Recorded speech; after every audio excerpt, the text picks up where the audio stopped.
নমস্কাৰ স্বাগতম জনাইছোঁ মই চাংমাই মোৰ অন্যটি ভিডিঅ'লৈ মোৰ অন্যটি সাইডত কাম চলি আছে 2x4 টাইলছ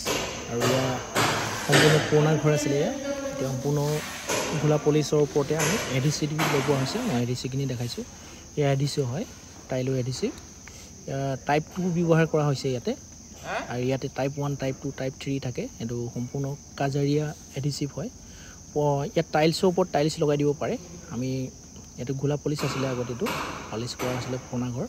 সম্পূৰ্ণ পলিচৰ ওপৰতে হেকিং কৰি সব টকিং কৰি লোৱা হৈছে টকিং কৰি আমি ইয়াৰ ওপৰত 2x4 টাইলছ লগাই দিয়া আছে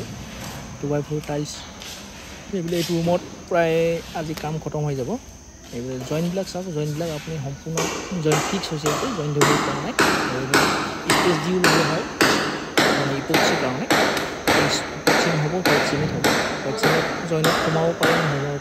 জয়েন্ট ব্লক ফিক্স হৈ যায় এটো কাৰণে স্কাৰ্টিং বিলাক 6 ইঞ্চি স্কাৰ্টিং হ'ব পুৰণা ঘৰ আছিল কাৰণ জলৈকে স্কাৰ্টিং আছিল তালৈকে লগাব লাগিব আৰু এইবিলাক কাম আমাৰ দুলিয়াজনৰ হৈ আছে আৰু ইয়াৰ থিকনেছটো প্ৰায় টাইলছটো যিমান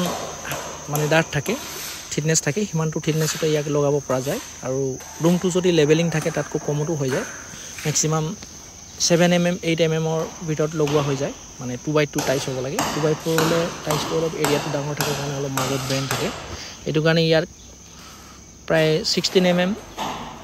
12 mm